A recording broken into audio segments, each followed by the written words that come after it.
Parul university के placements का कोई रिप्लेसमेंट नहीं, इसलिए टॉप कंपनीज की फर्स्ट चॉइस। आप तो समझ ही गए होंगे। Join Parul university, Vadodara, Gujarat. नमस्कार दोस्तों, आप देख रहे हैं जागरण जोश और मैं हूं आपके साथ सिमरन राजपाल। आज के इस खास वीडियो में हम बात करेंगे लेबर डे 2025 के बारे में।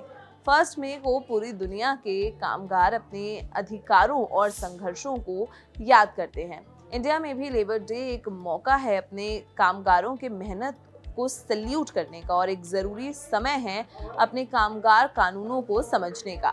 आज हम आपको बताएंगे कुछ इम्पॉर्टेंट लेबर लॉज के बारे में जो हर एम्प्लॉय और एम्प्लॉयर को 2025 में ज़रूर पता होने चाहिए। तो चलिए शुरू करते हैं।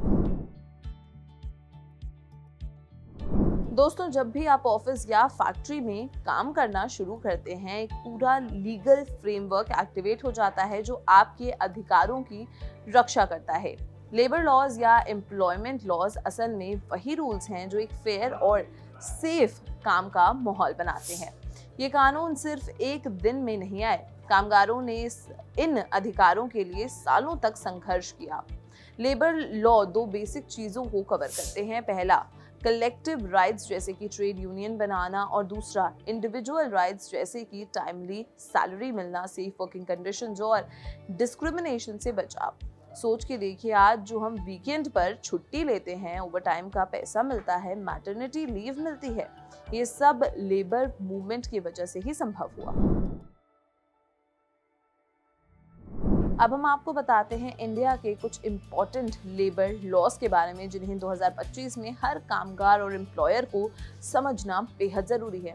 इन लॉज में शामिल हैं workers compensation act 1923, trade unions act 1926, payment of wages act 1936, industrial employment standing orders act 1946, industrial disputes act 1947, फिर है minimum wages act 1948, Factories Act 1948, Maternity Benefits Act 1961, Payment of Bonus Act 1965, MRTU and PULP Act 1971, Payments of Gratuity Act 1972, Labor Law Compliance Rules, फिर उसके बाद है Employees Provident Fund जिसे आप EPF भी कहते हैं, Employees State Insurance, Collective Bargaining, Unorganized Workers, social security act 2009, sexual harassment of women at work place act 2013। इन लॉज के जरिए कामगारों के अधिकार, सैलरी, जॉब सिक्योरिटी और सेफ एनवायरनमेंट को प्रोटेक्ट किया जाता है। सबसे पहला लॉ है द ट्रेड यूनियंस एक्ट 1926। यह एक्ट कामगारों को अपना ट्रेड यूनियन बनाने का अधिकार देता है जिससे वो अपने राइट्स के लिए कलेक्टिव बार्गेनिंग कर सके। इंडियन कॉन्स्टिट्यूशन के आर्टिकल 19(1)(c) के तहत हर व्यक्ति को एसोसिएशन या यूनियन बनाने का अधिकार है।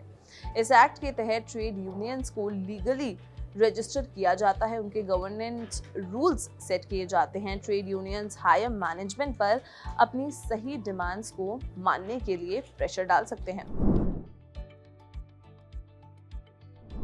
दूसरा इंपॉर्टेंट कानून है पेमेंट ऑफ वेजेस एक्ट 1936। इसका मकसद है कि हर कामगार को समय पे और बिना किसी इलीगल डिडक्शन के सैलरी मिले। सेक्शन 6 कहता है कि वर्कर्स को पैसा कैश या अकाउंट ट्रांसफर के जरिए दिया जाना चाहिए। इस एक्ट ने इंश्योर किया कि कोई भी एम्प्लॉयर सैलरी रोक नहीं सकता अनलेस प्रॉपर डिडक्शन का रीजन हो।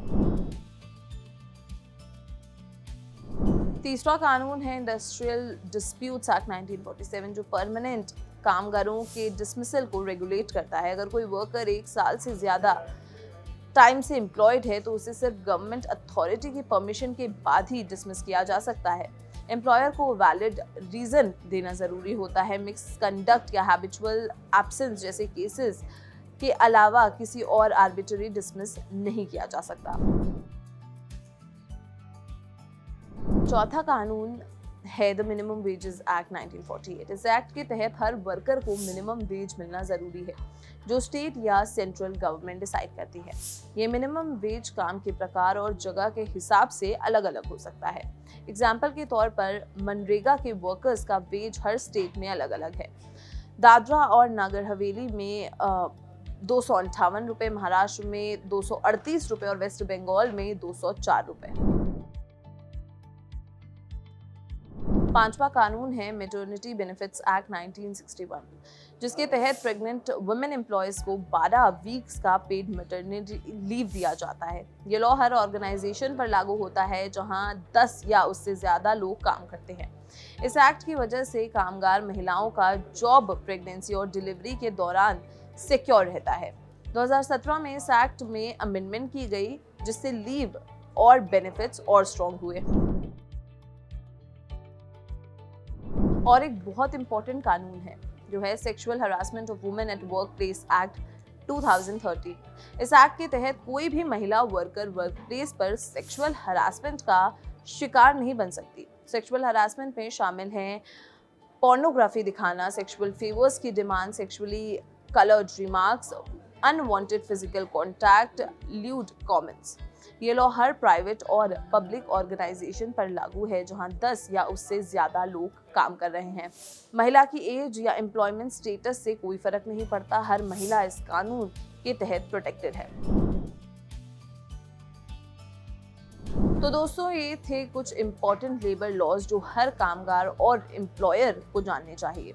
ये कानून सिर्फ राइट्स की बात नहीं करते, बल्कि एक हेल्दी और फेयर वर्क एनवायरनमेंट के फाउंडेशन है। लेबर डे पर हमें सिर्फ वर्कर्स के मेहनत का सम्मान नहीं करना चाहिए, बल्कि इन कानूनों को समझ के अपने अधिकारों की रक्षा भी करनी चाहिए। आपको इनमें से किन किन लॉज के बारे में पता था, हमें कमेंट सेक्शन में ज़रूर बताएं। और अगर ये वीडियो पसंद आई हो तो इसे लाइक और शेयर करें और देखते रहें जागरण जोश। मिलते हैं अगले वीडियो में। नमस्कार।